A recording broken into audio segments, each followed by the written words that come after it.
Hey everyone, my name is Chuck Roos. I'm an instructor here at William Holland. I'm known for traditional stone inlay, and we will be doing a box pendant today for the demo. If you take a look at what the examples are, the inlay process, a lot of people think Native Americans. It had actually started with the Romans in Italy. The Romans taught the Spaniards brought it to North America. What inlay is setting and cutting a stone into some type of vessel, or sometimes called a channel, but usually vessel. And so we'll be doing what's considered box construction to create our void or our channel for the stone to be cut. For the box pendant, do not get in the concept that it has to be this size. You can always vary things, but if you're going to do a repetitive action, sometimes it's easier to do one size that you can incorporate. We'll start with 3 pieces of metal. We have a 24 gauge back plate, we have a double half round, and we have a 24 gauge sterling strip for the sides. There's a couple things that I like to do, and again, do not think that this is mandatory. For myself, anytime you can add design details in, which I'm very design driven, you add another factor for your customer or for your piece of jewelry. I tend to texture my back plates. When I first started, I did not. And I have a rolling mill where I can use brass plates to go ahead and mill the product, or roller press, or roller print, which is what it's called, either or. For another, what I consider a luxe value. You could easily do a hammered finish on that back plate. You could easily do something with a scribe or anything else. We'll be going out to the rolling mill to go ahead and roller print this. And then we'll be coming back to do the maker's mark and also metal content.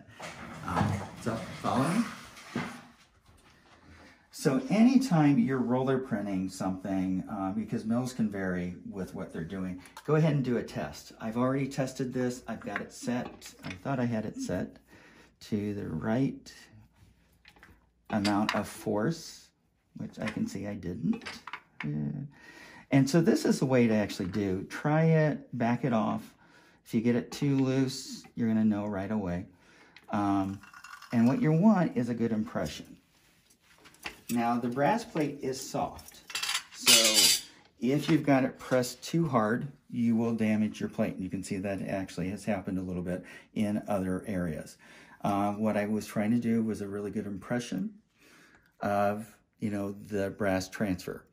For myself, where I start with my design process, the pendant that we will be doing is actually dinosaur bone and ebony. But what I'll be showing an example how we start this is going to be with what's called salamaline, which is an iron ore with a higher magnesium content, turquoise, and ebony wood. Hardwoods can be used in the inlay process also.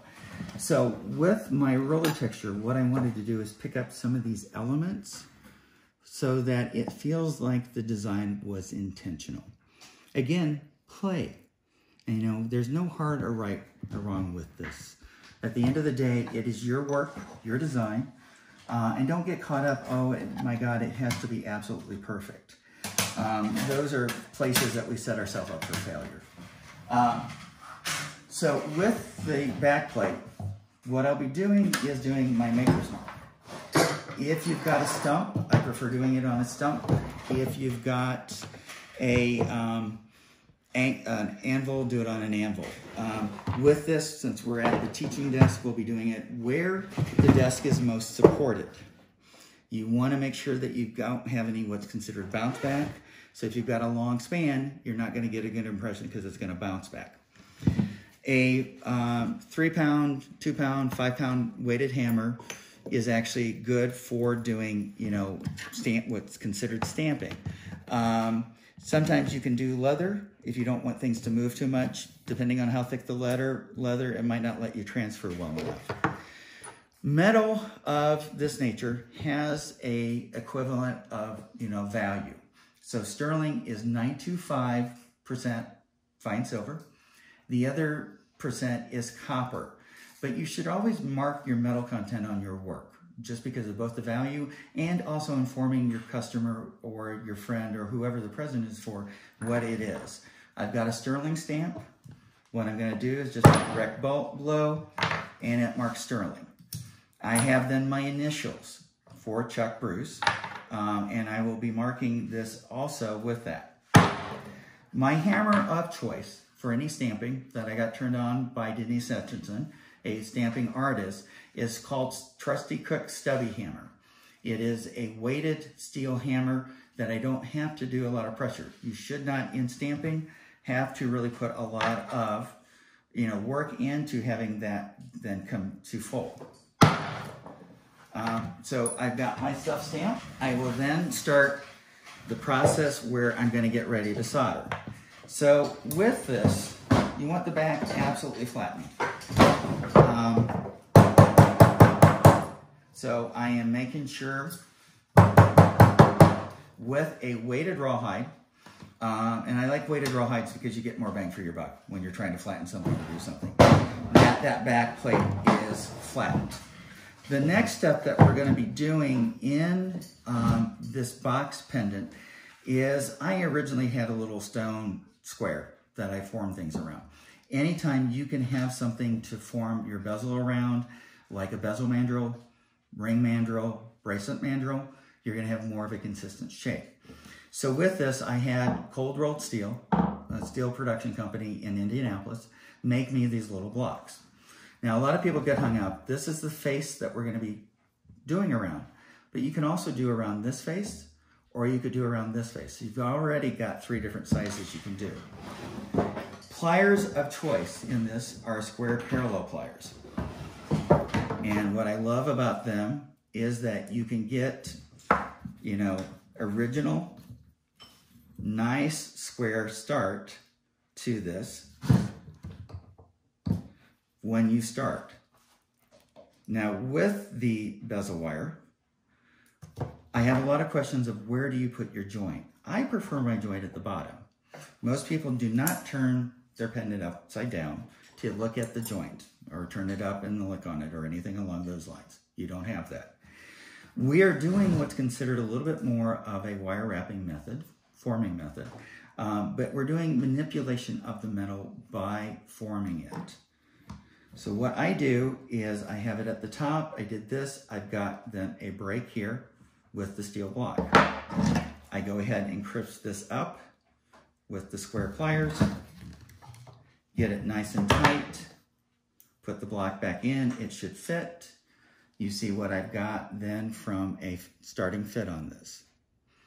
The next thing that I do is then my next one, and always keeping tension on it. What you're doing is basically pulling that to you. I then go ahead and do the same thing. I go ahead and get this crisped up. I'm using my finger to push it in a little bit. I'm using it steel to form. When you've got metal that you're forming around, you get a crisper or a better, actually form. But you do have to use that metal to its full purpose. So if you're just kind of doing it by hand, it's not going to get it as tight, as nice. Your form's not going to be developed as much. So this last part, what I want to do is then go ahead and crisp, and then I will show you where we're at on this. So we've got some overlap. I've got it nice and tight. A lot of people say, well, the corners are not completely square. In the inlay process, when you're cutting a stone, if you have sharp corners, those are going to break off because of the narrowness and the amount of stone that's there. So, and also jewelry that is very square is going to have a sharp edge, is not wearable. So a softened corner is actually the route to go with this. I have to pull the marker.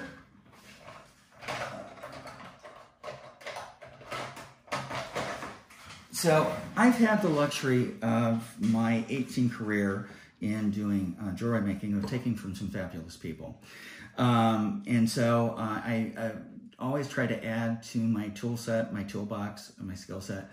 and take masters, people that have masters in metals. So I'll be sharing some names later on with some of the people I've taken from, because I like to give credit back where credit is due.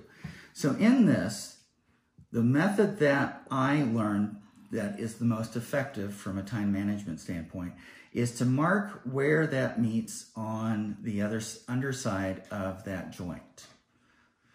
Now, in this next process, again, I always think that there's multiple ways you can achieve the same end. Find the methodology that works for you. And I have learned of what works for myself. So I like these red handle shears. What they are is a form of a guillotine shear. You've got a very short neck, short cutting area, and you've got a wide long on this that you've got a lot of pressure right here on this joint. So what I'll do is be cutting along that line. Now, if you're scared of overcutting, give yourself just a little wiggle room. You can always take more off. It's very hard to put more metal on. So I'm crisping this up again. And then what I'm doing is seeing how this fits on my block. So I have just a slight variance, but I'm not completely annealed yet. When I solder, I will be connecting those two ends together, but in that heating process, what I'm doing is randomizing, in that heating process, I'm lining up the molecules in that metal. As you work something, what you're doing is work hardening it or randomizing the atoms in that metal. So that is then the process. If you always want the metal soft, you bring heat to it to where it's just a dull, dull pinkish red, to then go ahead and get the atoms lined up. So I could have done a saw with this. I find sawing bezels like that a little challenging. So my preferred method is shears. Now there are some people that use masking tape or some type of tape around this to keep things from moving. Again, myself, I've got enough of a hand skill set. I know how to do this. And at the end of the day, this is handmade. The cleaner your joint is, the better you're going to be. But we also have a little bit of allowables that, as long as you don't have a huge joint, huge space between that, it'll do well. One of the people that I greatly admire is called Michael Boyd. And I'm going to talk about how do you even out those two ends on that bezel. Now, this can be done for a bezel, this can be done for a ring, this can be done for a bangle. It doesn't really matter on that. Andrea Jackson, one of the first people I took from Masters in Metals, she did her undergraduate at Ball State, graduated at Texas Tech. It's all about isolating motion. And then she also raised my torch game. So with this, if you're doing this on a wood surface, it's going to have a greater chance of moving on you. If you can do anything like anti-skid or leather, you get more bang for your buck. It's not going to move on you. It's a hard one to teach people, but why fight against yourself in the end process that you're trying to do, which is to make these ends even. This was a gift from a friend of mine. It's a double-sided diamond file. And again, for doing ring shanks, this is a beautiful way to do it. I prefer the next method I'll show you, but there's no right or wrong. So what you do is do the diamond file between the two sides and then just go up and down. You do a little bit of tension for it. And the beautiful thing is it's cutting both sides at the same time. It's going to even out that joint. What Michael's preferred method is a cutoff wheel. And this is a thinner cutoff wheel. This is a bigger cutoff wheel. These are made for cutting through steel. They are an abrasive. The big one is reinforced. And what you easily do, your flex shaft, and my chuck key. So Michael Boyd is a Colorado artist, is world-renowned, really nice guy. And then what I actually have to smile about him, his work is exceptional. And if you have a chance to go online and see it, do. At the end of the day, he is just a big old rock hound. He plans his vacations on whatever country he's going to go to by the rock they have in that country, which just makes me laugh because I'm a big old rock hound. So for the cutoff wheel, what you do is place it between both of these, and then you just slowly bring a little tension on both sides. And what you do is then even out that joint. So I think this is just beautiful. Again, I've taken from enough people that I've learned the tricks. My goal in life is to give those tricks back. So if I can add to your game, it's going to make me smile. First thing we're going to do is solder that bezel sidewall channel, the official channel on that. I tend to work like a dentist, is I get things off of my workbench. So one, you don't have things in your way, but you also know where they're at for your next process. So in the soldering process, like I said, Andrea Jackson changed my ball game on my torch skills. Torch skills, soldering skills are a talent that you learn. And that's a hard part to teach people, that, you know, when you're dealing with flame, when you're dealing with heat direction, that is a hard one, again, to always teach people. So what I did was do a little bit of spring so that joint doesn't fall apart.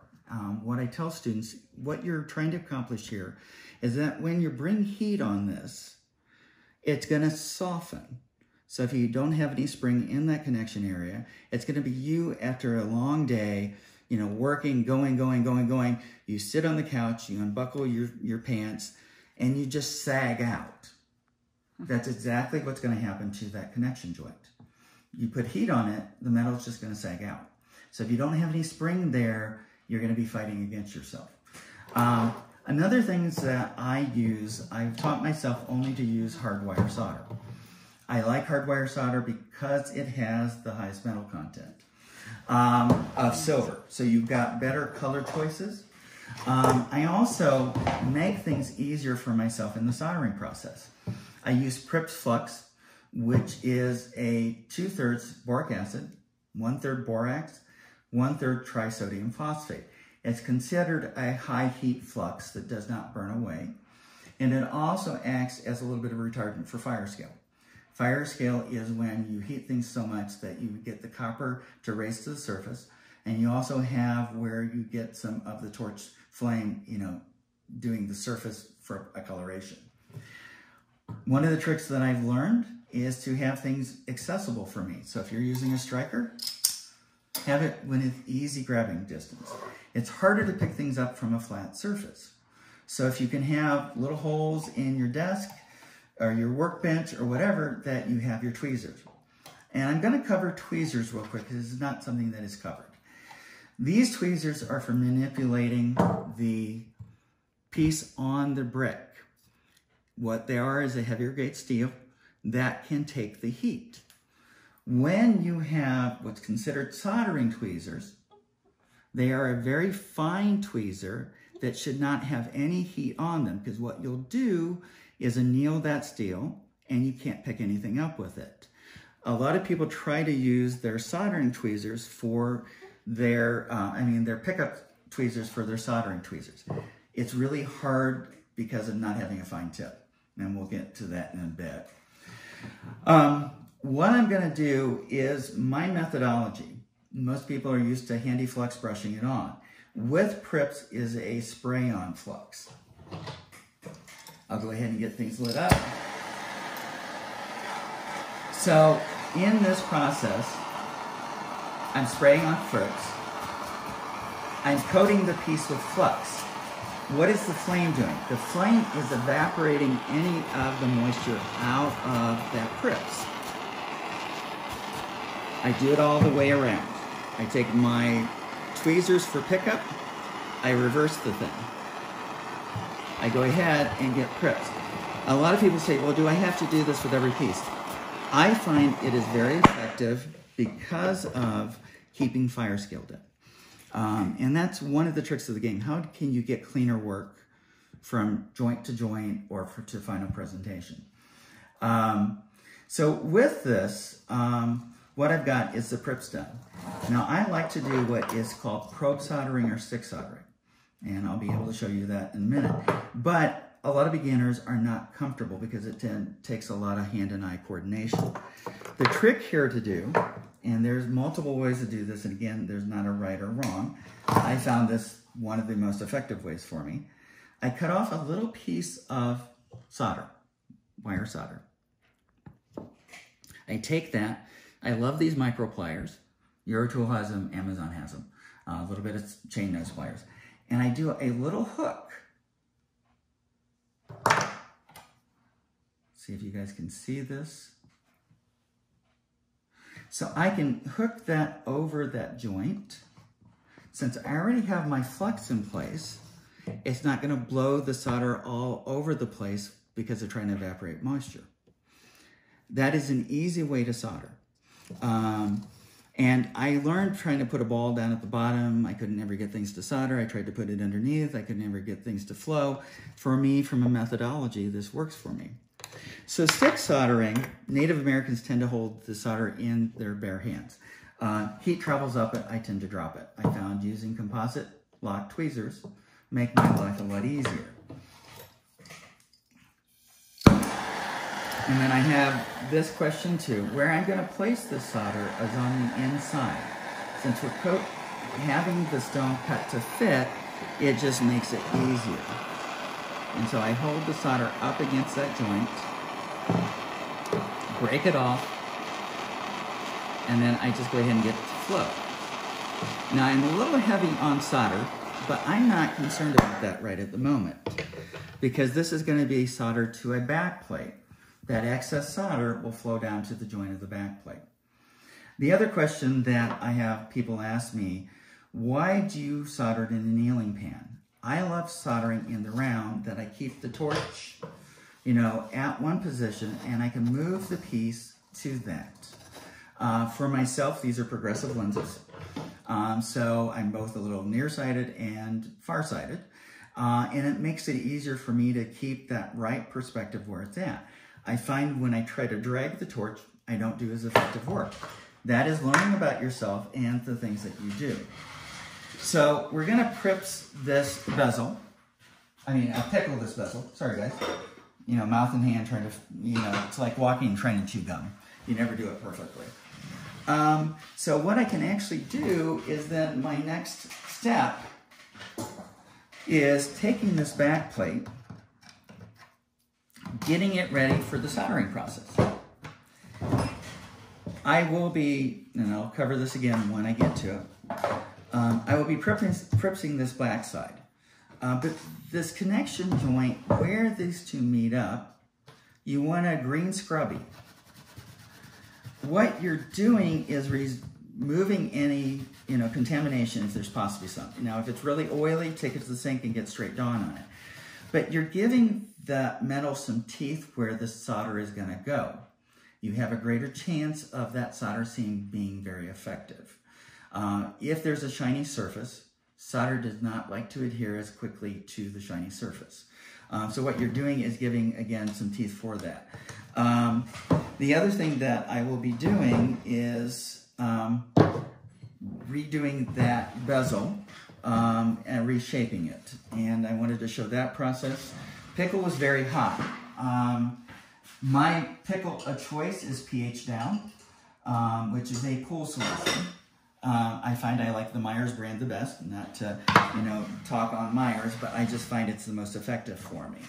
I do my pickle a little stronger, but again, I'm doing 10, 20 of these pendants at a time. So for production standpoint, it makes it easier.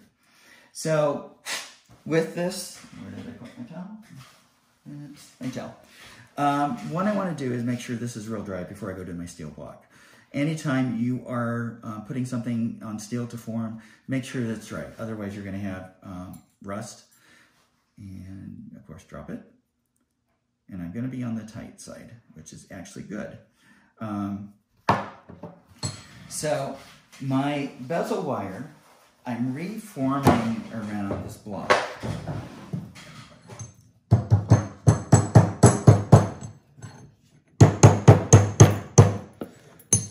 What I do is, because this is a steel block, I can tap on this, I can tap on the ends, I can tap on the ends. It makes it easy to reform this whole thing. Again, if you can give yourself the tools like the mandrels or anything to form around it, it makes your life a lot easier.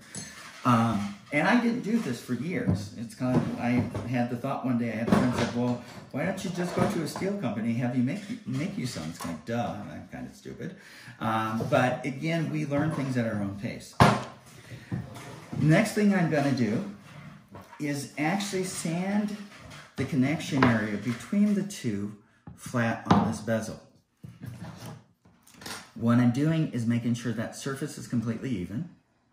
I am also giving that surface on the bottom some teeth for the solder to take hold and adhere the two pieces together.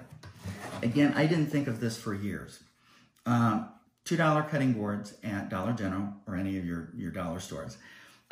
You do a spray adhesive to do your sandpaper. I do wet dry sandpaper. Your water acts as a lubricant. You don't have the sandpaper trying to slide on you. You don't have it moving around on you. It makes doing this, again, isolating that motion of what you're accomplishing. What you're trying to do is get this flat surface. You're trying to get that surface then completely even. And what you look for is to see if it has, you know, that same kind of rough up. If you've got a shiny spot or if you see kind of soft scratches, what you need to do is do this a little longer. This I absolutely love. A lot of people have liked me sharing that with them. And again, I don't always think there is an original way of doing things. It's who we have learned from and then our thought process. In my world, time is money. I'm always playing catch up, which is just the sad reality of my reality. So I've got the back plate. A lot of people go, why are you turning the roller press side up? Prips acts as a fire scale retardant.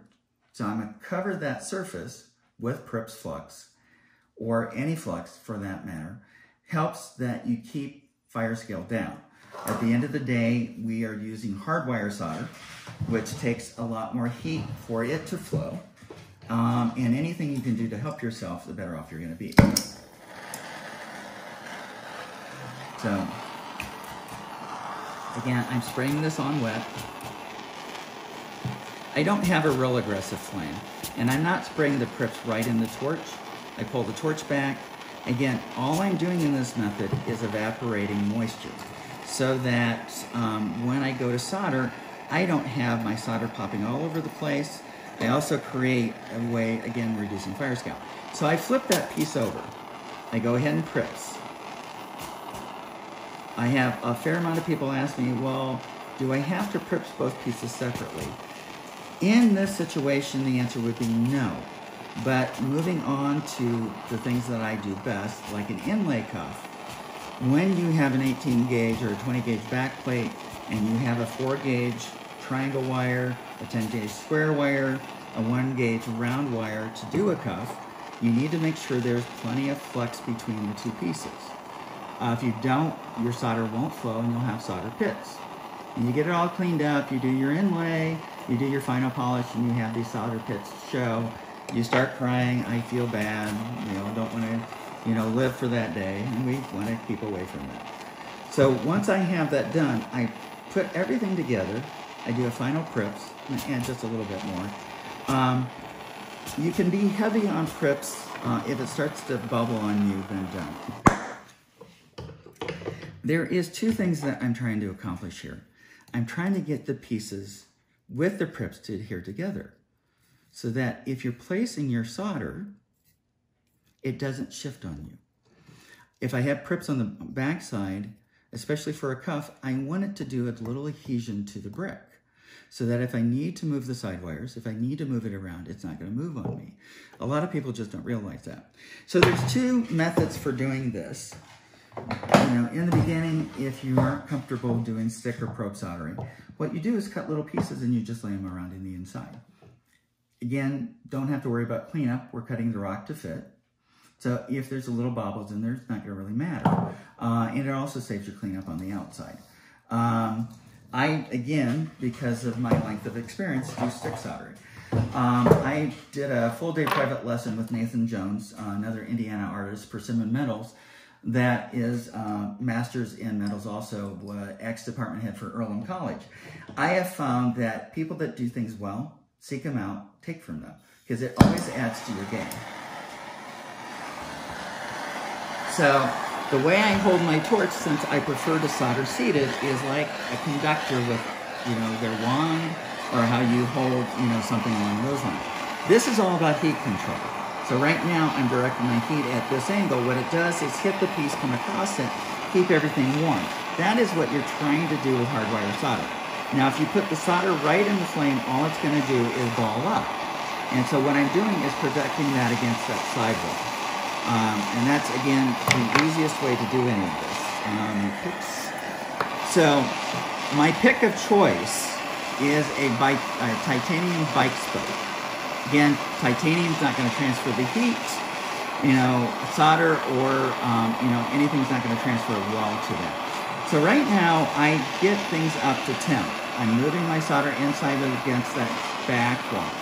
I'm coming in at an angle. I look for the solder to start flowing, and then I just follow it around, nice and easy. If things get too hot, just pop up. Metal's going to instantly cool.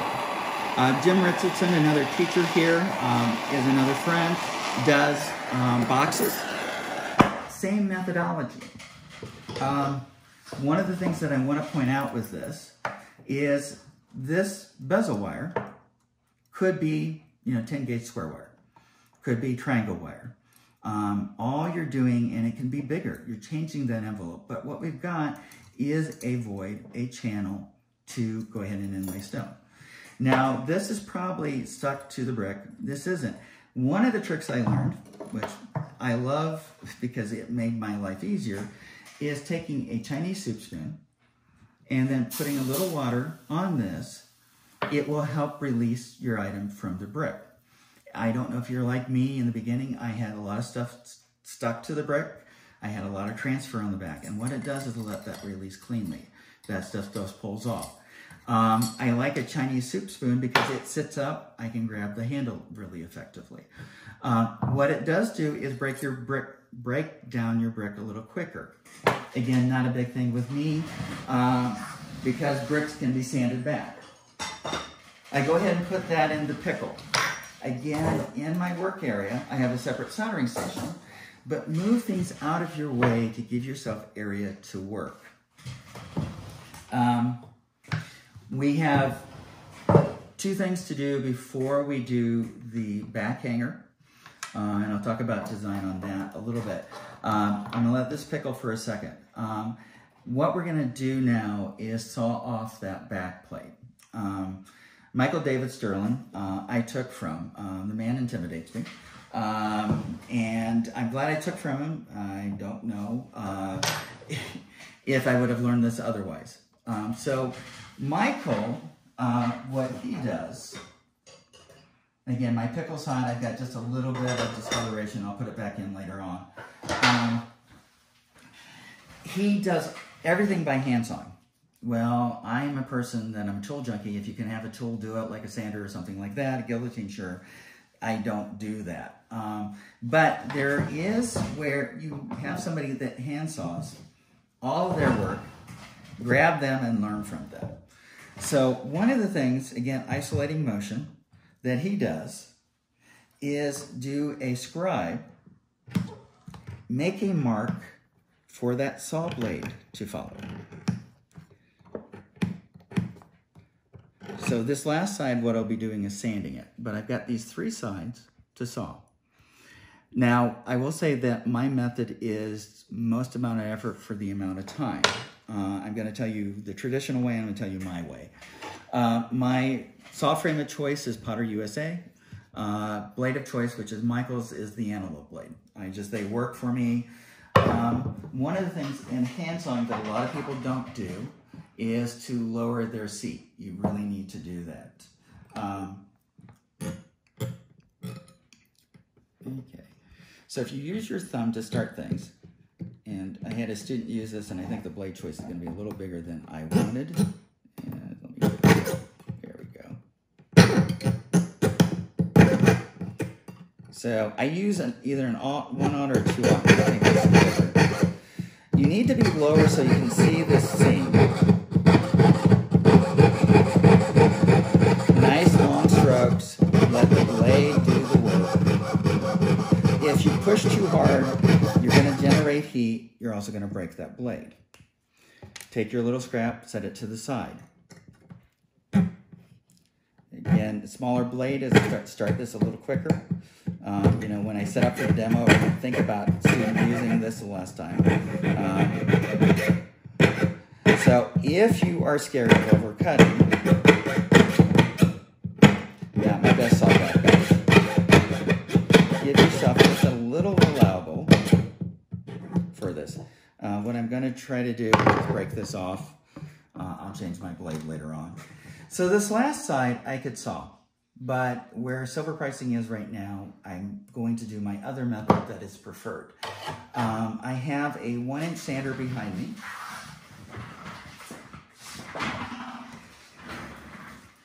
That is, again, my method of choice of bringing all of these sides in.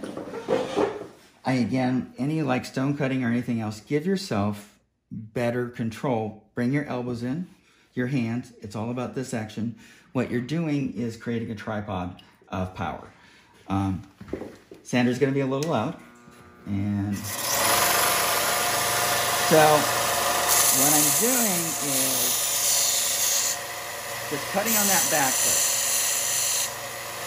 And I'm bringing it down to where you're almost on that sidewire.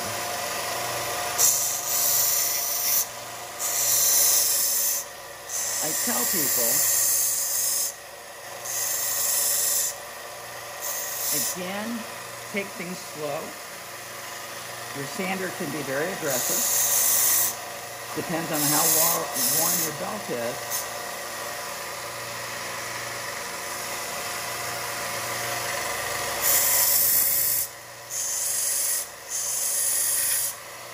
But for myself, this works very effectively. I use the sander just like I do a stone cutting machine.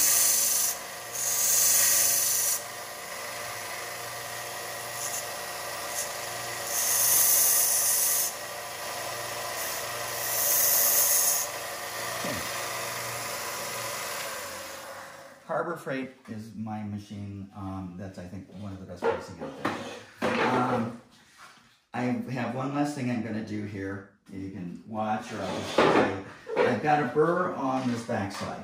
I need to go ahead and take that off. Again, just very lightly. All I'm doing is running that along that lip to take that burr off. This belt is a little aggressive, not a big deal. Just, again, anytime you're using something that is in motion, be aware of safety and be aware of what it is going to do for you from the amount of how aggressive it is. Because it's really easy in some of these situations to not take your time. We get under the thing, oh, I got to get this done, I got to get this done, whatever. So, traditional method on this would be hand sawing and filing. If that is your method of choice, use it. I hate hand filing. I can do it. I do it well. I found good files work. My files of choice are Gros Bay. I learned from Georgia Meyer, Jackson Hole, Wyoming artist. I learned her methodology for doing the cleanup. 3M has what's called a Unitized Wheel. I absolutely love this wheel. It's very effective on silver, copper, brass, gold. Gold, you'd want to keep your shavings. So a lot of, because of the cost of materials, you want to keep that. What I have found that it's a beautiful tool or cleanup wheel is for steel. Keep your ferrous, your steel and your non-ferrous separate. So if you're using one for silver, do one for silver. You're going to do one for copper, do one for copper. I'm going to go ahead and use a new wheel just to show you guys. These are, because the wheel hole is a little bigger than 1/8 of an inch, I found that it actually didn't do well for that, so I had to do a cutoff mandrel. You can find those on Amazon. You can also find them on eBay. This hole, you need to do just a little bigger to be able to get this in. So all I do is a pair of shears. You just make it just a tiny bit bigger. Get this screw down. And the reason I'm showing this, a lot of people do not know how to do this. So in the beginning, I used to have these assembled for my students. I stopped doing that because when you leave my class, you should know how to use your equipment. Again, I hand tighten this, and then if you do just a tiny bit of power, what you can do is get this to hand tighten a little bit more. So I've got it pretty well right at the moment. I had people ask if you could put on your hanger before doing this, and my thing is no, because you need to know where you're at. So again, 3M, this.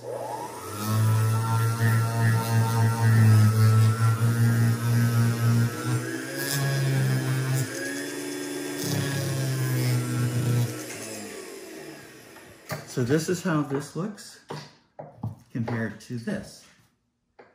Now you could use your different grades of file. You could use, a polishing wheel. You could use a polishing machine. I find this cleanup is the most effective for me. And what I consider this is a pre-polish. You've got what is considered basically a hard green scrubby, and you're using that to even out the scratches. It doesn't take away a lot of metal, and so it kind of gives you the safety factor. The bigger thing is it's also oversized. Some of your polishing wheels tend to be very thin, and what you can do is create divots. So this is considered abrasive. Anytime you use an abrasive on metal, it's going to generate heat. Quench, I have a towel in my lap, I do the towel, I come back, it's not going to be too hot to handle. Again, don't try to force something. Take the time that you're not going to have to skip across the room because you can't handle it. Anytime you generate heat, and we're trained instinctively as a child not to touch the stove. And so when you've got something in your hand and it starts to heat up, you're instinctively going to release. It's trained into us. If you can stop before it gets too hot, you're better off.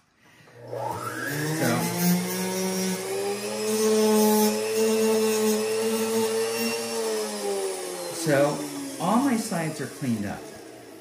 You saw how much time it took me to do this. And again, in my world, time is money. I have so much in life. I have a very full life, which I'm fortunate. But how do I make things a little easier for my process? My solder seam, I still have a little surface solder. And so this is a beautiful tool to go ahead and clean that up. Again, light hand.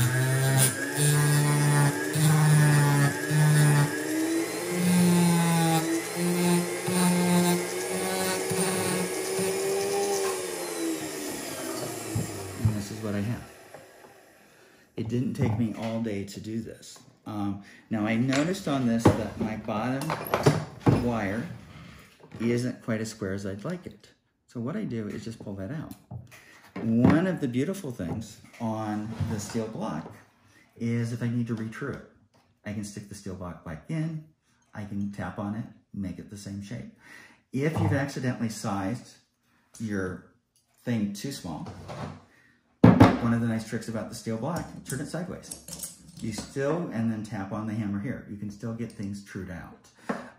What I find is beautiful on this too is when I go to do, if I want to do a good pre-polish on a mechanical machine, use this in the polisher, gives you something to grip. Makes it a lot easier than trying to just hold the pendant itself. Next thing I'm gonna do is my little hanger. Again, I am design driven, not a right or a wrong way in this. It comes down to what are you trying to achieve. Georgia taught me that if something is at close to the top, it's going to hang down. And with this inlay, and we're cutting a stone to fit, Once that stone's glued in, we're going to be cutting back. If your bail is too high, you're going to divot it. You're going to hit it with the diamond wheel time and time again. And then by the time you get done, you have no bezel left, and there's no way with the stone in place to put another one on. So my method, I'll tell you the alternative I did for a student. I have student Peggy out of Nashville, lovely woman. Over the top, she was an ex-actress, very funny lady. She didn't like the bail on the back. So what you can do is solder this flat, or take a stack of pennies, go ahead and solder this, and then coil this in after you get done cutting your stone back. My method is to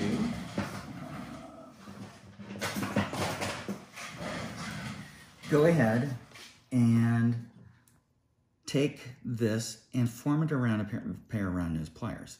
Now, since these pliers are not parallel, what you have to do is then reverse them because of the size difference to get this to be straight. Again, this is how this looks.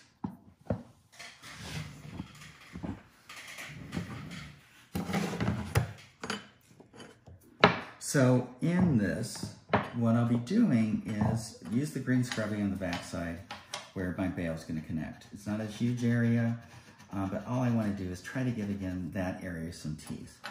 The bail itself, I'll be taking, again, the coarse sandpaper, wet dry sandpaper, back and forth. Nice little drag, tiny bit hard to hold sometimes, but it's doable. So what I'm trying to do is make it where this seats against this, that it's absolutely flat. Good joint, good clean joint, you know, all of that. Now, this guy is a little like a ski slope or like a high heel shoe. I prefer the top to have a little bit more roundness. So again, I can just go in, I can manipulate this to be a little bit more like this. But if I do that, I've changed that plane on the bottom side for the connection area. You just go back and resand. If your double half round or any half round or sheet metal is too long, you just take the shears and cut it back. And again, I put it in place. And for me, that'll come up to the top. This is just a placement so you guys can get a visual of it. Is what I like. It has a little bit more curvature. We as individuals, humans, are always in motion. So I design my jewelry in that arena. Secondly, with this pendant, most people fidget with their jewelry. And so what happens with that textural back, a softened curved sides, it is very attractive for people to wear. A huge compliment to me is that people want to buy my work and then use it as part of their daily lives. That's a gift for all of us. Some people do not always appreciate what they come to the table. I learned early on to take my ego out of the process. Whatever creative force is working through me is working through me. I have one example of my very first gold project, double foxtail bracelet. Husband and wife picked up the bracelet. She cried, said they'd see me every year. I didn't see him, didn't think anything about it. I saw her 6 years after that at one of the local art fairs with her mom and her brother, and she came up and she said, "You won't know how much this bracelet means to me." She goes, "I'm going to treasure this the rest of my life." And, "Hey, I'm glad you're happy with it," and all that. She goes, "No, you don't understand. I'm going to treasure this the rest of my life. My husband's home dying of a brain tumor. He's with hospice. You gave me a gift of us together that has meaning for me." I learned to take myself out of my work and know the value of, you know, whatever somebody finds their personal meaning is to allow that to happen. Be proud that I'm part of that process. The only reason I share it, I think it's a beautiful story, but it made me humble. And at the end of the day, I am just part of the act, part of the process. So with my pieces this way, again, I'm going to flux the back side first.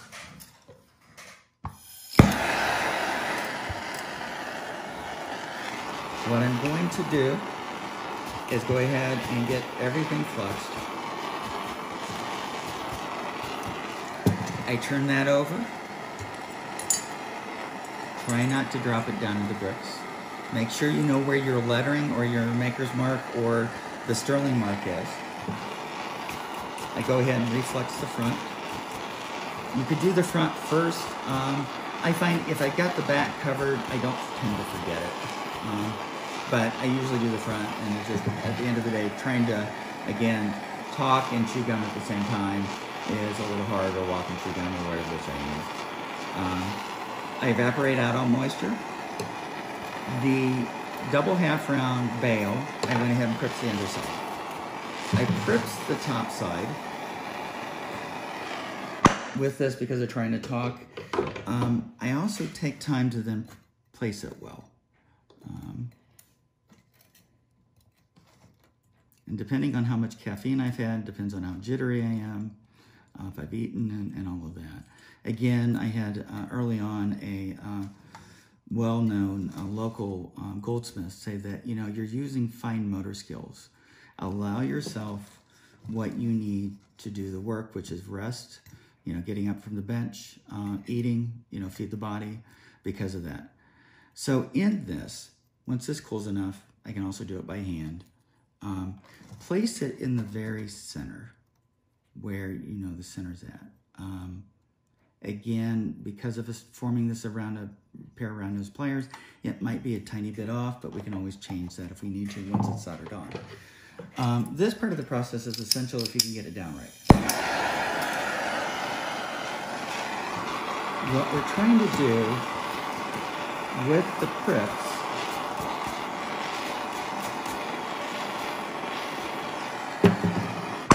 is lock that bail to the back piece.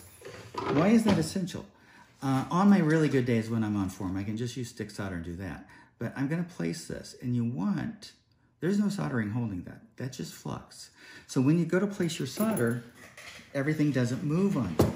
And that's the big part of what I love about prips, is it made my game easier. You know, there's still frustrating days. I allow myself to be human. I also know if I'm in a bad mood not to go in the studio because I'm just going to screw things up. But, you know, if I can make your life a little easier, it helps me at the end of the day. So with my solder tweezers, really fine tweezers, I can pick up the solder and I can place that right on that inside joint. What I try to do is get it positioned. I'm not completely anal retentive on this. You're talking the back side of the piece. You're talking that, you know, at the end of the day, this is handcrafted. If there's a tiny bit of solder next to that texture, is not a huge thing. Again, a lot of us like to beat ourselves up for what we think we're not, instead of giving ourselves credit for what we're attempting. More flame. Because there's no moisture, the solder's not going to pop out of place. So that double half round, you want to stay off of. What I'm doing is heating that base part. The base has the most mass of metal. That top piece will just melt if you get on it. So you see, I'm coming in, I get thinking things are too hot, I pull out, or up. What I'm doing is hitting on the brick. You saw how that double half round heated up.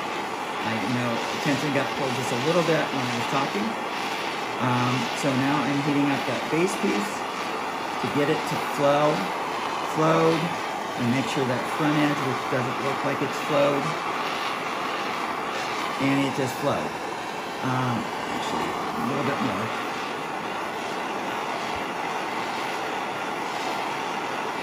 So what's nice about hardwire solder, you can reflow it, almost any solder. Fallacy is you have to start with hard, medium, easy, super easy. When you do initial soldering, which with other metal solder you're doing, or whether metal content, you burn out organic materials in that. And so it becomes, instead of hard, extra hard. So you can use hard for sequential soldering. Now, if you've got something really intricate, yeah, step it down. So I'm soldered. Go ahead and quench it. Do not quench things too early. And then another thing, because this is in a full annealed state, don't let it just drop into either your quench pot or your pickle pot. You have a really easy chance of deforming it. A lot of people just don't realize that. So I'm going to pickle this now. What we have is an accelerated process. Hi, this is pickled, and we're moving on. So pickled, cleaned up. before I would do this taping process, this would go into a tumbler. There's a couple reasons for that. I like things pre-shined before I try to inlay things. When you have some rocks that do not like heat or vibration, you have a greater chance of fracturing. I also, because of transfer, glue transfer, grit transfer, or anything else, I do it in masking tape. Last reason is work hardening. I don't have documented proof, but I know what it does for me. When you tumble something, you have stainless steel shot hitting against that metal. And if you tumble things for 2-3 hours, it's gonna work harden. So it holds its shape a hell of a lot easier than something that's just hand annealed. Polishing process is gonna do that, a mechanical polisher, all of that. Then, because I learned from experience, is to tape up the vessel. What you're doing is keeping, when you do the glue in process, of any transfer happening on the back, or any grit when you're grinding the stone to fit from scratching all that metal up. Again, it's also like being Christmas. You get the rock in, you get the rock polished, you pull off the tape. It's Christmas! I'm almost done! Instead of having 25, then you got to slave at the mechanical polisher or your Dremel polisher to get things up. So our last bit is going to get to getting the rock fit, glued in. Anytime I do inlay, I like the glue to cure fully.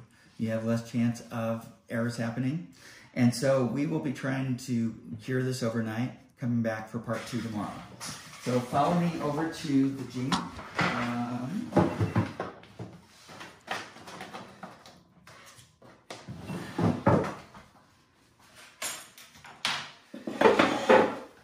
So in this, we've got our void, we've got our vessel. This is done in a method called Intarsia. Bill Block's local teacher here. I absolutely admire the man. I think he's one of the best teachers I've ever known. And he's just a decent human being. What you do is make sure everything's completely flat, and then you can glue it together. Now, what happens in the Intarsia method, when you go to cut on the stone, the metal does not have any kind of teeth, and the glue would like to release, especially water acting on the glue. So realize if you're going to do the Intarsia method, it might create some problems. The other method that I traditionally teach students to do is with having piecework. So this is one little stone. You do a stone at a time. What you do is a front angle. Your sides are in an angle. And then where your stone or anything else is going to meet, your square. And so what you do is with the tapered angles on the outside, you keep cutting, you keep cutting, you keep cutting until things seat in. So with this, then you try to make sure that everything has very little gaps. This one I can play with just a little bit more. A lot of people assume that silver is soldered in. It is not. It is glued in. So once you've got your first piece, you cut your banding silver and then get that at a little bit of an angle on each side and fit it in. For speed, what I'm going to do is what I already had pre-done. And then in your next few, what you do, if you're going to do a second piece that's not full, what you do is cut this to fit, pull both these out, get your third piece cut in so that you can get everything to come together. On this piece, I've already got it started from a shaping standpoint. It's not quite there yet. It's close. I've got things at just a little bit of an angle. The nice thing is if you do just a slight taper, you're going to have it sit a little easier. So think if you had square hips and you were trying to pull jeans up. They're not going to come up. But with this having rounded hips or a slight taper, what you can do is get them, and then if you've gained weight, come on, you can pull them back up. Same thing with the inlay. If you've got a slight taper and it sits above, what you can do is push that in to get it fully seated, or you can take a little bit more off the sides. And that's just a nice thing on that. We're going to have a little bit of noise because of the genie. This was cutting really nice, so I'm going to do the 220 wheel. Depending on your stone, look at which wheel you should. Opals, you would never start with 80 or 220. You do a little bit of 220 maybe, but mostly 280. Agates, you're really going to have to start with an 80. So depending on your stone. Wood, this being ebony, is a little on the softer side.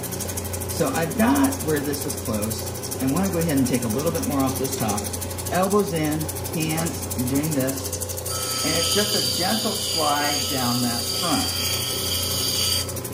This is called piecework. Piecework is the time suck or the most labor intensive for doing inlay. Take your time on this part because it actually shows. So I'm really close. What I usually start is with the right side. I get that side to fit. A little bit more off of this, a little bit more of a taper. So then I get that top left corner. I'm sorry, I start with the left side, I start with the top left corner. It's gonna need to be rounded just a tiny bit because that angle is rounded. So I get this. My top is actually fairly good, and I'm not gonna have a lot to take over here. So just a slight round. Depending on your wheel, you don't stay on it real long. Experience is a great tool on that. You only do that a couple times and you'll think, my God, what did I do to myself? The top has just a little bit of roundness, so I'm actually doing that ahead of time to get it to fit in. And you can see I still have a little bit of a gap there. What I'll do is refine that a little bit more.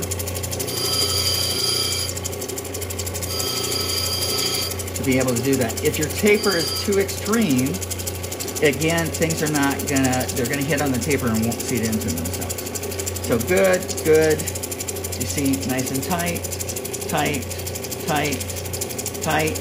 You need to do this edge. So this again is an accelerated version of this step. It does sometimes take time to do this. Watch you don't do what I just did. A common mistake is I turned it upside down. Your shapes are gonna not always be even, so know where your top is and where your stone, how it fits in.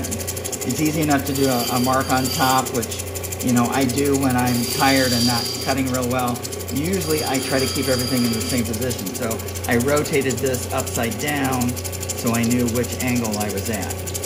Take a little bit more off of that edge. What I'm doing is just softening that corner. Very close. I over softened it, but I've got room to adjust that.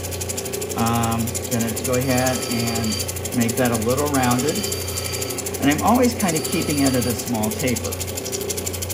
Just so that I can get it in, I can get it seated.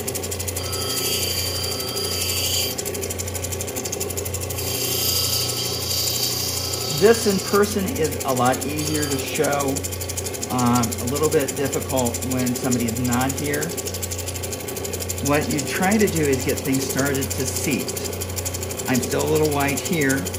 This is kind of coming in really nicely. So what I'll need to do is just a light touch. Cut, check, cut, check. It's so easy to overcut. Saving grace here, with it being at a taper, if you overcut, you take some off the bottom, and you're there. Do a little bit more. A nice tight fit. You heard that snap. That's kind of what you're looking for. Just for that reason of making sure that it is in there well. Last thing I need to do is soften that corner. I want to get rid of that gap there. And this is where, looking at it, it really becomes about angles sometimes. Again, there are some people that are very natural at this. Others, it's a learned behavior. If it is a learned behavior, allow yourself a chance to learn. You know, don't beat yourself up. If you get frustrated, walk away from it. You know, if you have some scrap silver, go melt it, say die, die, die. Whatever is very cathartic for you. I find, and I'm dating myself, I love listening to Karen Carpenter. I just design really well with. She is a depressing, you know, vocalist sometimes, like Rainy Days and Mondays, but it reminds me of happier times and my youth. And so with that, I just do really well. So stop the machine so we don't have a lot of noise. I have just a little bit of area here, but this isn't pushed all the way down yet. So what I'll be doing is pushing this down. I know with the 24 gauge, it will expand out just a little bit. What I like is really tight connections. The big thing with the inlay, if you've got huge gaps, it's gonna show. So we dry this really well, and we're gonna do the glue in process. Again, this being a demo piece, I try to keep the standards high, but I would do better work in my own studio and without trying to talk and do it at the same time. I still try to aim for high craft. At the end of the day, if I don't think it's worthy, completely worthy of me, what I do is make it a donation piece. There are always people out there that have it worse than you, and giving them something, you know, makes their day, and it still is a win. So what I'm gonna do is take my scribe, wherever I put it, and I scratch up this bottom side. And what you're doing, just like what you do with the green scrubby or the brown scrubby with the metal, you're giving that metal some teeth for the glue. So you're not completely depending on just the glue to keep hold. Now, what is nice on rocks and things along those lines is that, you know, there is already some porosity from the material. So, especially if you're cutting on a diamond wheel. I have these fun little knives that I use to, when I did the glue up, I do on wax paper. It's easy enough to either grind it off or do what I'm doing now. Right now is scrape it off. And again, with water, it's gonna make it kind of come off anyways, but it makes it easier to do. In the Intarsia, you need to make sure the work is completely flat. In the Piecework, you don't, because they're individual pieces, so you don't need to worry about that as much. What I'm going to do now is do the glue up. I usually do this on paper plates. In the travel side, I forgot the paper plates. Whatever you do that's either disposable, but at the same time, you keep the glue and you know what's going on. The reason saying keep the glue, you want to see cure rate on that. And then I do a tell on myself. It's so easy sometimes to get in a hurry. You don't have equal parts of the 5-minute epoxy. And if you don't have equal parts, what's going to happen is that the glue won't set correctly. So I was doing a cufflink line with my production assistant at the time, Micah Kirby, which is a teacher here now. And we had a really good fit on the stones. And so glued them in, I was in a hurry, glued it in, we were getting ready for a show. When I went to cut on the stones started spinning. Well, trying to get that glue to cure out was hell. Trying to get the stone out because it was in there so well was hell. So again, take your time in this. And if you make a mistake, mistakes are part of the process on this. So this is 5-minute epoxy. This has cured up a little bit on me because I've not been doing shows. Replaced it, it's still usable. That was the resin. And what I do is a little bit more hardener than I do resin. And again, glue is a consumable. You don't need to make like a lake, but at the end of the day, don't get stingy on the glue because that is what's doing part of this process. Now, when I have light colored stones, I wouldn't do this. But because I've got dark, I'm gonna tint the glue with artist charcoal. I've had students tint the glue with eyeshadow. You can tint the glue, Native Americans do it with spices like cinnamon, sage, things like that. One of the tricks that I tell students that I stumbled on myself, if I'm cutting on a single stone, like this is dinosaur bone, what I do is pull off the sludge in the bottom, wick off most of the moisture, take that ground up rock, nobody's ever gonna know where your gaps are because you're same color consistency. Another thing that you can do are Indian inks, non-alcohol, because the alcohol won't play with the glue real well. And again, but they tend to be a little bit brilliant colors. Again, I tend to go more the Native American or the rock sludge. Doing artist charcoal, because I have ebony, it's a fairly dark wood, I'm gonna use a good amount of charcoal. Again, just try to say, oh, do I have too much? Do I just need a little bit? Glues are now curing clear, and at one point they were yellow. And so just a tiny, tiny drop of charcoal, just a speck, would take that yellow to more of a silver color. Now this does set up within 5 minutes, and that's the bad part on that.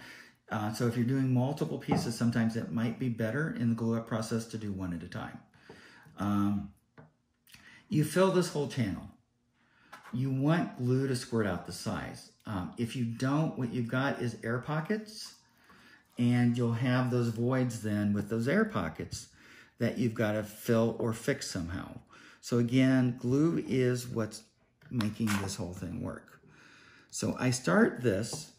I'm gonna go get some paper towels because I wasn't quite prepared.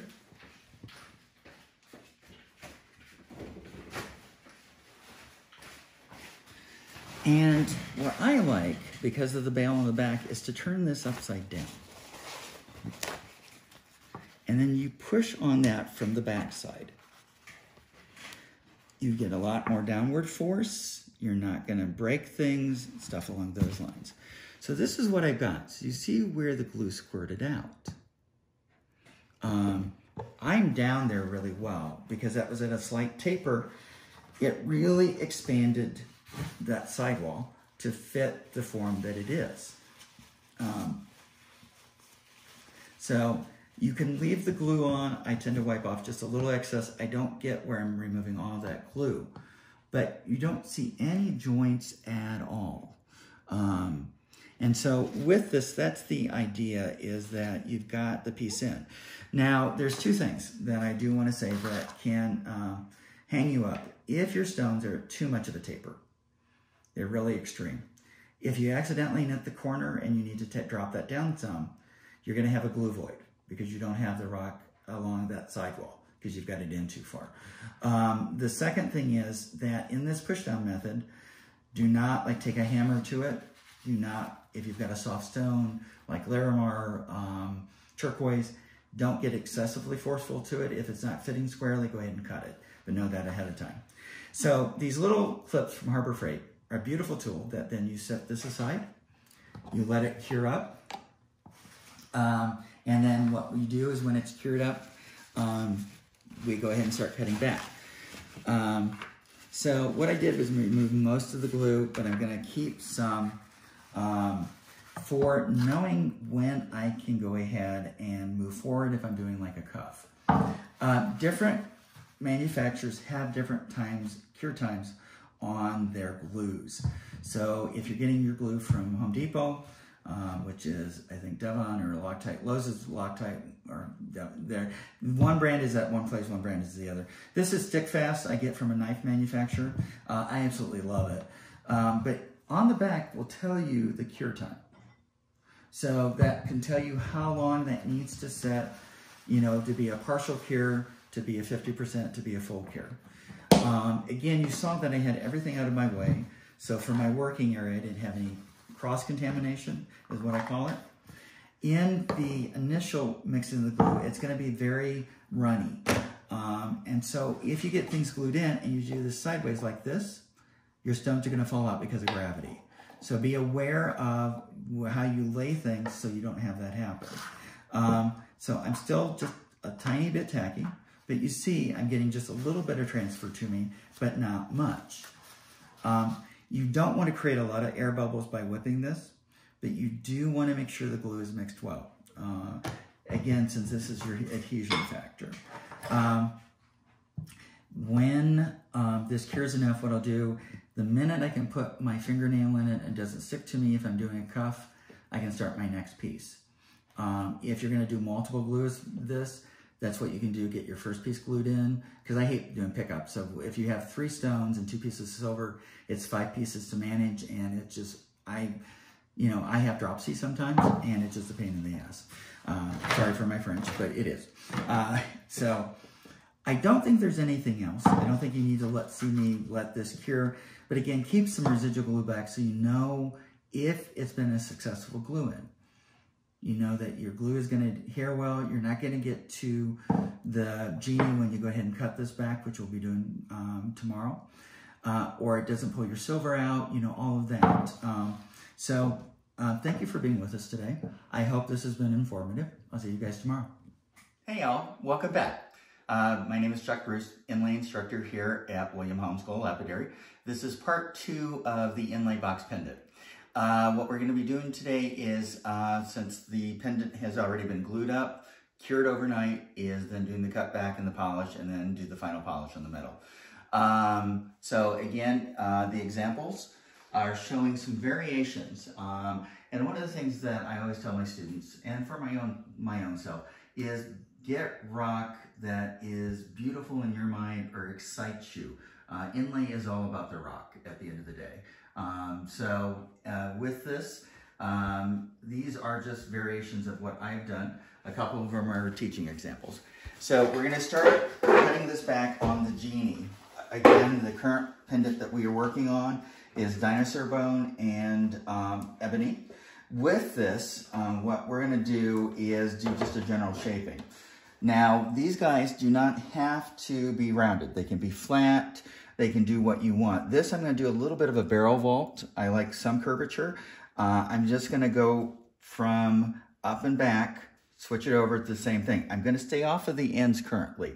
It's really easy to overcut the ends and they look a little off. So again, sorry about the noise. Always have good light. Again, good safety. You've got something spinning, nothing on your wrist. Elbows in, hands up, and it's more of this motion. I'm starting with the 220. Now, this is not cutting as quick as I want, so what you do is just an angle down. You slide against that space, and what I'm doing is creating just that initial, what I consider hip. Now, you do not try to come down on the sidewall metal. We will on the 280, but not on any of the diamonds.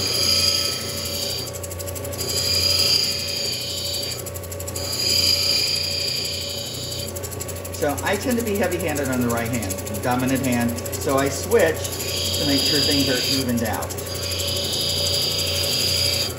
Again, stone cutting is as much about feel as it is anything else. So I've got a beautiful start to this. If you look at the end, still have a little bit more here that I want to take down, just a tiny bit. A little bit more here that I want to take down. You can start to see how this is going to come together.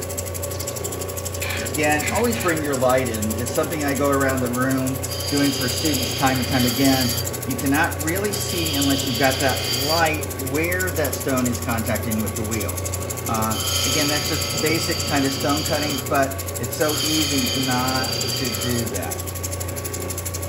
See how my refining is going? And not actually too bad. So, one of the nice things about taping the metal off, having it pre-polished, it gives you something to hold on to. I have an alternative method if you're doing something along the fat lines also. So all I'm doing is pre-shaping that in. I can also do the other side from the reverse. I find that I like to pull it toward me because I can see what's going on. It's so easy to go through the other and not know how much you cut off. So I'm starting to get initial rounding. This is considered a little bit more of a barrel, and if you think of it, you can understand why on that. Now I'll be reducing the height some. Again, nice, easy, long strokes. That's one thing in polishing stone cutting.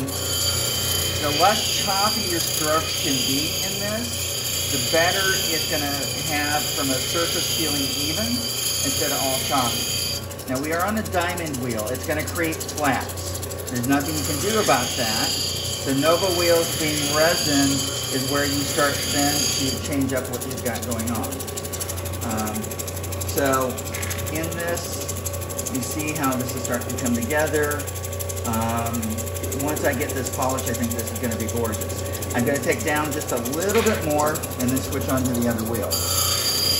The cutting back should actually go fairly quick.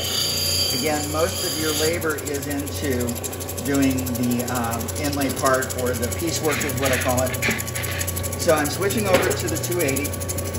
I always have a towel on my lap too to dry things off, just to see where I'm at with scratches and things. Again, I know instinctively anymore how I'm doing. You can see how this is starting to come together.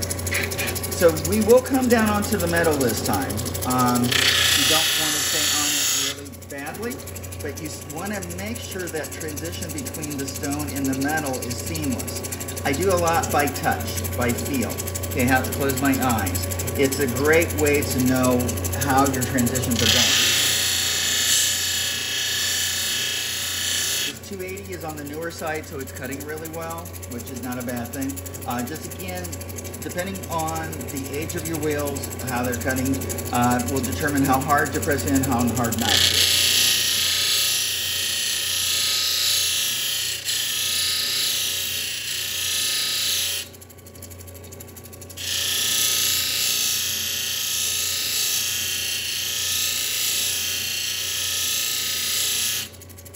So in this format, what I do is take a look to see if both sides are even, if I need to take a little bit more off. This, I think, needs just a tiny bit more off. Switch it up just a little bit. So on the ends, I'm going to just barely do this at like a 5-degree angle. I'm coming just along the edge of this wheel. And doing just a light touch to get this what is considered both pre-polished and cut back any diamond scratches there could be from the diamond wheels, since they're hard and a little bit more aggressive. I've always hit on the silver, and what I'll do is come along and blend this transition later on. So we're going to move from the 280 down to the 600. So the gentleman I learned cabochons from 18 years ago, Nestor Garcia, lovely, lovely man, but he was a fanatic on things being polished well. Your edges had to be crisp, there no scratches. He liked me, which he could dog you a little bit if he didn't think you were putting in enough effort. But I always say that, you know, sometimes the people that are the hardest on you from a teaching standpoint sometimes of making you do a high level of craft are the best learning experiences. So I'm going to switch to the 600. The 600 is considered a still shaping wheel or refining the shape you've got going. Also what's considered a pre-polish. We'll go from 600, 1200 to 3000. And from that, we'll be jumping over to mechanical polishing to do the metal.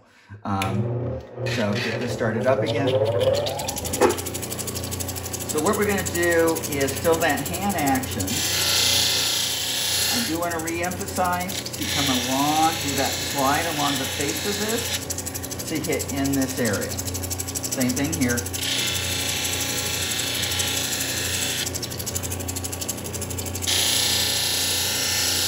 And again, since I know that I'm heavy-handed on the right side, I reverse things, just so I can keep things even up. Bad part with not doing the slide or being consistent on rotating things, you don't know if you're going to have that whole surface touched by that wheel and do what it's supposed to, is refining the polishing process and removing scratches. So again, along the edge of this wheel, I also want to do just a small blend on that silver. So I'm coming along that, again, edge work.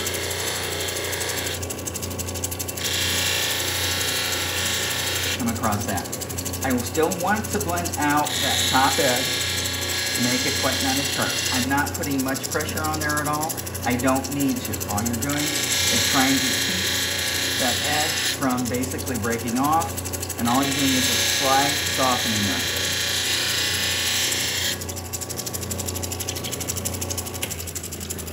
I've got a little bit of a white matrix happening, which pulls the eye a little bit.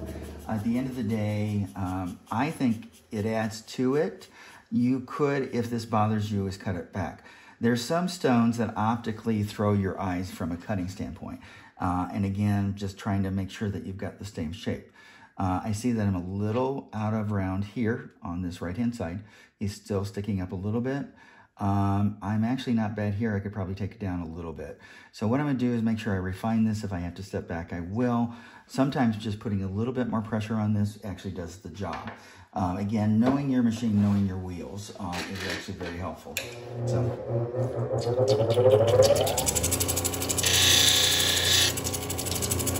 I'm putting just more pressure on that left side just to refine that back. Since that is ebony, a little softer, it's actually doing what I want. In these things, again, a lighter hand sometimes is a little better, especially if you don't want to overcut. So I'm liking how D looks. On the dinosaur bone, I'm going to have to put just a little bit more pressure. And this actually shows that on the right-hand side, I was a little heavier than I was on the left. And I actually like how he's come in. So, progression to the next wheel.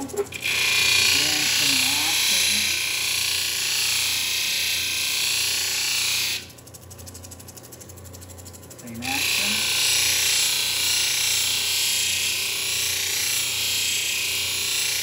A little bit of transition. So, I'm a person about functional wearable art. You can have what's considered high art or something that makes a statement, but my background from interior design and fashion merchandising, how does it fit into somebody's daily life, and is it usable or wearable? This point along here, I've got a good visual eye to see if I've got scratches or stuff. If you're new to this, definitely dry things off, take a look to see where you're at. I have just a little bit of surface pitting from the dinosaur bone that I can, after the fact, which in the class I teach you how stabilization and doing surface treatment. This one we're just going to progress through. You are dealing with natural stones, and so that at the end of the day is what it's about. I'll do my edge work first. I do that softening of that. I'm going to reverse it just to make sure. Now the 3000 is a polish wheel. That is what the Ds and the castings come with. You can actually get higher grit wheels for polishing, which is what I have at home.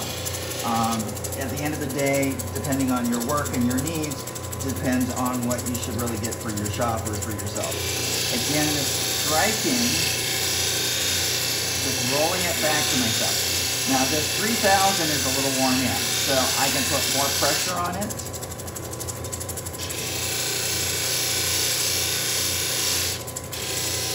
If you're using softer stones and you have new wheels, break those in with a hard agate. Otherwise, the softer wheels will just get scratches.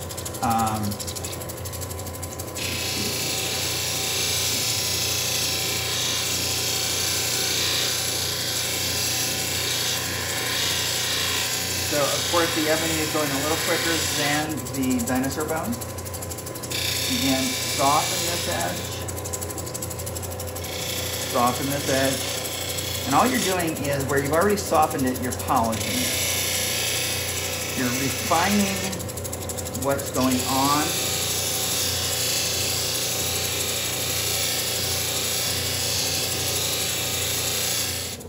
So, my personal philosophy, because I had also another instructor here at William Holland, Howard Seago and Terry, in casting, and I had a ring that I was all proud of, and I took to Terry and I said, "What do you think of this?" And he goes, "Do you want my honest opinion?" I said, "Yeah." He goes, "Okay, you've got a rough edge here, I need to polish this more." Made me feel about 2 inches tall by the time he got done. But it was a good experience on finishing. Part of this process in making things is the finishing process. So having a critical eye and seeing what you need to do. So this is what we've got. You know, just a tiny bit of surface pitting that, like I said, in my class I show you how to take care of. But we've got a great shape. Great polish on the stone. The wood is a little on the dull side. It's going to happen. Again, we've got a couple of tricks to bring that out, which I'm going to move on to next. This is, in my mind, a little bit more of a barrel vault. But again, if somebody is wearing this, they're going to be doing this daily, running their hands over everything else. And so you don't want any sharp edges. One of the tricks that you can do with stones and wood is do a separate buffing wheel that is only used for the surface of the stone, and you're only on it for a light kiss and just a second. But what it does is bring up that level of surface on both the stones and the wood, you know, really respond well to it. So it's going to be a little noisy. Sorry on that. Heavy zipper zam. I prefer zam myself. This is my final polishing choice. Again, I'm doing the same thing, coming across that edge. Just a kiss. A lot of compound and a really light hand. And all you're doing is trying to raise that surface, and don't let it catch like it just did on me. I haven't had enough caffeine this morning. It's Labor Day. I slept in.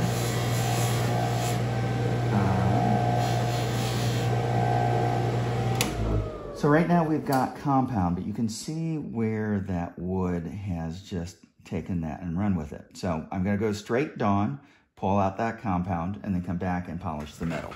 When you've got something that is wax-based, what you really want to do is make sure that you remove things with just straight dawn. A lot of people do, dawn and water, but the water washes off the dawn. If you've got old mechanical toothbrushes that you aren't using anymore, what they do for your teeth, they actually do good for things like this. Get some hot water, and battery is out on this one. We got this one. Yeah, it's out on this one. Okay, so we'll do it the old-fashioned way. I always say Murphy's Law, you get things set up and then things want to go sideways just a little bit. I have found with any of the polishing compounds that cold water just does not get it to break loose. You have to do a lot of muscle job if you don't have hot water in your studio. So something to think about when you go to do your studio, if you're doing it like in the garage or on a back porch, that sometimes having water is helpful. So you can see how that dyno bone kind of pops. In where I talk about doing a final finishing on this, we would use just a little bit of Star Bond or kind of a CA glue that's for rock set on the wood. What that'll do is fill in these guys, come back, do a final polish on the wheel. We do the same thing on the wood. Again, there's a lot of ways to trick things out. I usually have a separate wheel, and I didn't this time. So what I'm going to do now is actually do the metal. Tape comes off, and then what you've got is, again, like Christmas. Now, you could run with this. I like the sidewall just a little bit more bumped up. And polishing is going to refine that edge between the wood and the stone, or the metal and the stone. Get my mouth and my actions working at the same time.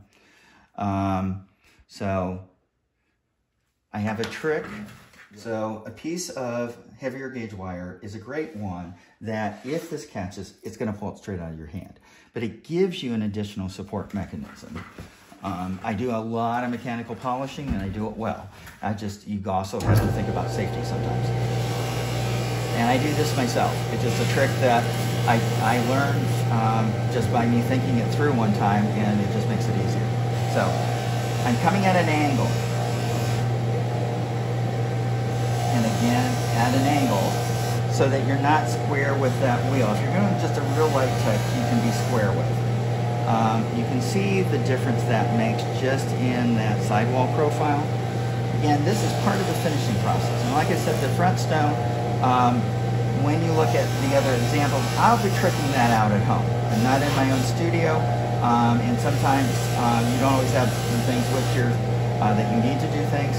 I do have things like this in the classroom when I go to show final finishing. This video was more just to get you an understanding of inlay. And I'm going to come, since we're using the same wheel, just a little bit on that. Okay. So this is where we're at on this. I will wipe this off with a t-shirt. A lot of people don't realize that when you use a terry cloth towel, you put scratches in.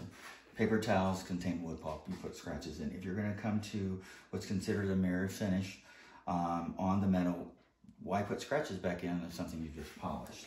I'm also going to show one trick that I learned from Jim Richardson, which I wish he would have taught me years before, but for the back bail, one of the things that I learned from Jim is called thromming. So thromming is an old-time kind of jewelry solution and things like that. Is you take cotton, it has to be 100% cotton, and you put compound and hold the string. Just load this up with compound, whatever compound. So if you want to do a pre-polish with bobbin compound, white diamond, or whatever you use, I only use bobbin compound and Zam myself in my own studio. But you're able to get in these areas that are really, really tough to polish. Again, Jim is the one that showed me. It was a wonderful piece of, you know, something to add to my toolkit. And again, at the end of the day, take what you need and kind of leave the rest. So all you do is like a guitar string, you run this along underneath the back of this. Those areas are so hard to polish. Now in the tumbling process, it will have done a fairly good job of getting in there, but you always can get things popped up along these lines. So, you know, you can see definitely from how much brighter that is. Now the rest of this, I can come back on the wheel and just lightly polish. At the end of the day though, if you get too aggressive, you're going to take off some of that texture. And that's where that fine line is of knowing a skill set and everything else. And all I'm doing is trying to brighten that metal just a little. Get some more Dawn on this, dry it off. So one of the things I forgot to say yesterday was my experience coming here. I have a background in interior design and fashion merchandising from Indiana State University. I also, you know, have a talent of seeing things in my head, the way things are going to look coming together. I find that is rare. I'm always adding to my skill set, you know, and at the end of the day, I enjoy what I do. I am a working artist though. I do art fairs extensively. And I also teach nationally at various places. Teach for the Eastern Rock and Gem Federation. I teach for the Southeast Rock and Gem Federation, Redux Art Group, Studio JSD, Berea Tourism Office. And so with that, my goal is to pass on my tricks and my love of the art that I do. So then you can see where we're at with this. I have a little bit more refining I would do on this, honestly, with just, you know, doing the little pits on the stone and things like that. Again, finishing is part of the process. If you take my class, I'm on for 8 weeks next year, maybe 9. Remember to have the joy in the learning. We always forget that you're doing something new. End product, I want you to be proud. I'll get you to a high execution. But learning and that experience should be joyful. So thanks for being with us. Bye.